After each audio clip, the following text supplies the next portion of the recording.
اور ہمیشہ IRF کا یہ کام تھا کہ جہاں تک کہ جتنے بھی مسلمان کو ایک ساتھ کرے، یہ میری کوشش ہے ہمیشہ. اور میں اللہ سبحانہ تعالیٰ سے دعا فرماتا ہوں کہ اس کوشش میں میری مدد کرے. میرے ایک متنازع بیان کہ محمد صلی اللہ علیہ وسلم کو ماننا حرام ہے، سننے کے بعد مجھ جیسا سچا مسلمان جو اللہ سبحانہ و تعالی اور محمد صلی اللہ علیہ وسلم میں ایمان رکھنے والا کبھی بھی ایسی چیز ہرگز نہیں کہہ سکتا اور مستقبل میں بھی انشاءاللہ کبھی نہیں کہوں گا. یہ جو غیر ارادی یا سبقت لسانی جسے کہتے سلپ آف دا ٹنگ تھا، جس کے لیے میں اللہ سبحانہ تعالیٰ سے توبہ کرتا ہوں اور اپنے الفاظ واپس لیتا ہوں. چند دنوں بمبئی شہر میں تناؤ تھا، لیکن جب آپ اس جملے کے کانٹیکسٹ کو دیکھیں گے یا کانٹیکسٹ کو سنیں گے تو کسی کو بھی غلط فہمی نہیں ہوگی کہ میرا پیغام کیا تھا. جس طریقے سے تقریر کی شروعات میں نے کہا کہ میری اردو کمزور ہے، تو میری غلطیوں کو نظر انداز کرو اور تقریر کے پیغام پہ توجہ دو. میرے انگریزی تقریر میں بھی کچھ بار سلپ آف دا ٹنگ ہوتا ہے کیونکہ میں انسان ہوں، اور اگر سلپ آف دا ٹنگ ہوتا ہے تو مجھے کبھی بھی معافی مانگنے میں شرم نہیں آتی. کئی لوگ کہتے ہیں کہ ڈاکٹر ذاکر نائک فتویٰ دیتے ہیں. میں آپ سے کہنا چاہتا ہوں کہ مجھے فتویٰ دینے کا کوئی شوق نہیں، نہ ہی میں اپنے آپ کو عالم دین سمجھتا ہوں، نہ ہی اپنے آپ کو مفتی سمجھتا ہوں. میں اپنے آپ کو ایک چھوٹا سا مبلغ دین، مبلغ اسلام سمجھتا ہوں، کیونکہ اللہ سبحانہ و تعالیٰ کے آخری رسول محمد صلی اللہ علیہ وسلم فرماتے ہیں صحیح بخاری میں، بلغوا انی ولو آیا. آپ کو اگر ایک آیت بھی پتا ہے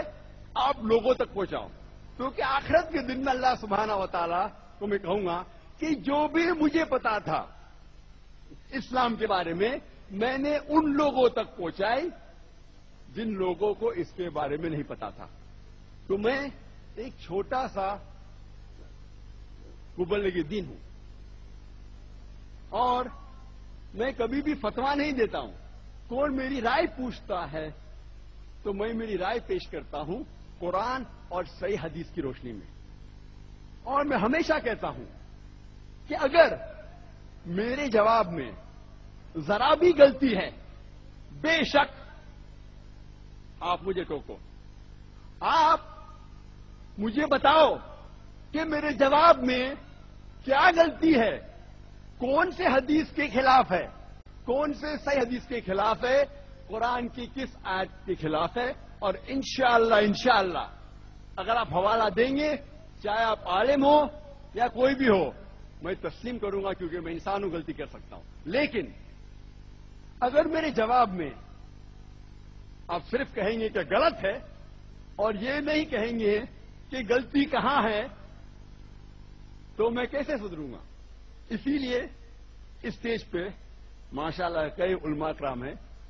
میں ان سے کہہ رہا ہوں، اس آڈینس میں کئی علماء کرام ہیں، پیس ٹی وی چینل اور کئی دوسرے چینلز پہ میرے تقریر دکھائی جاتی ہے. یہ علماء کرام سے کہتا ہوں کہ اگر آپ کو میرے جواب یا میرے تقریر میں کوئی بھی غلطی نظر آتی ہے، بے شک آپ مجھے خط لکھیے، آپ مجھے ای میل بھیجیے، لیکن اس کے ساتھ حوالہ دیجیے کیا یہ غلطی کس قرآن کی آیت سے ٹکراتی ہے، کس اللہ کے رسول کے صحیح حدیث سے ٹکراتی ہے. اور انشاءاللہ میں میرے الفاظ واپس لے لوں گا. یہ تو ایک سلپ آف دا ٹنگ تھا کہتے فقط لسانی غیر ارادی نہ تھا، لیکن اگر میں جان بوجھ کے کوئی جواب دیتا ہوں آپ کو لگتا ہے غلط تو بالکل ٹوکے، نہیں تو آخرت کے دن پہ میں آپ کو ضرور ذمہ دار ٹھہراؤں گا۔ میں اپنے آپ کو عالم دین سمجھتا ہی نہیں ہوں، لیکن اگر کوئی مجھ سے کہے گا کہ آپ اسلام کی بات نہیں پھیلاؤں تو میں اللہ کے رسول نے جو ہدایت دی صحیح بخاری میں اس کے خلاف جاؤں گا۔ اب بے شک جو چیز غلط لگتی ہے فوراً پوائنٹ کیجیے حوالے کے ساتھ، لیکن اگر آپ کہیں گے کہ یہ مولانا کہتا ہے غلط ہے، یہ شیخ کہتا ہے غلط ہے، میں صرف اللہ اور اللہ کے رسول اور ان کے بعد جو 3 جنریشن ہے سلف صالحین کے بات کو مانتا ہوں۔ اس کے بعد جتنے بھی علماء کرام ہیں میں ان کی عزت کرتا ہوں، ان سے محبت کرتا ہوں، کیونکہ اللہ سبحانہ تعالیٰ فرماتے سورہ نساء میں سورہ نمبر 4 آیت نمبر 59 میں 59 میں اطیع اللہ اطیع الرسول، اطاعت کرو اللہ کی اور اللہ کے رسول کی اور اپنے امیر کی، لیکن اگر ان میں تناؤ ہے، ان میں اختلاف ہے، آپ رجوع ہو جاؤ اللہ اور اللہ کے رسول کے پاس۔ ہم جانتے ہیں کہ ہمارے دین مسائل میں کافی اختلاف ہے، لیکن اللہ فرماتے سورہ نساء میں سورہ نمبر 4 آیت نمبر 59 میں اگر آپس میں اختلاف ہے ان امیر کا، جن لوگوں کے پاس علم ہے، تو آپ رجوع ہو جاؤ اللہ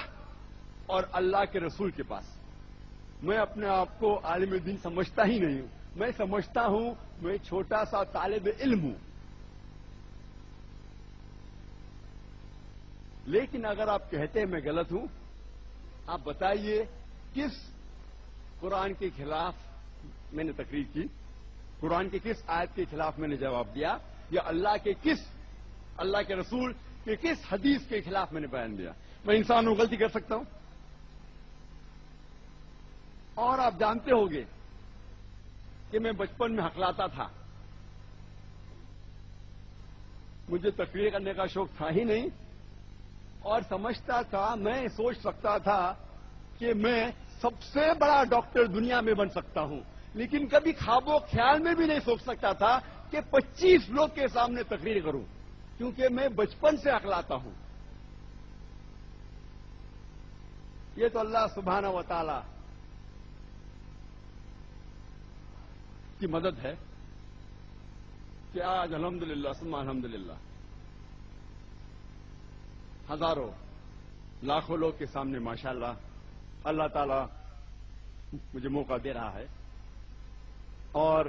سیٹلائٹ چینل شروع ہونے کے بعد ماشاءاللہ کروڑوں لوگ اس تقریر سے ماشاءاللہ فائدہ اٹھا رہے ہیں۔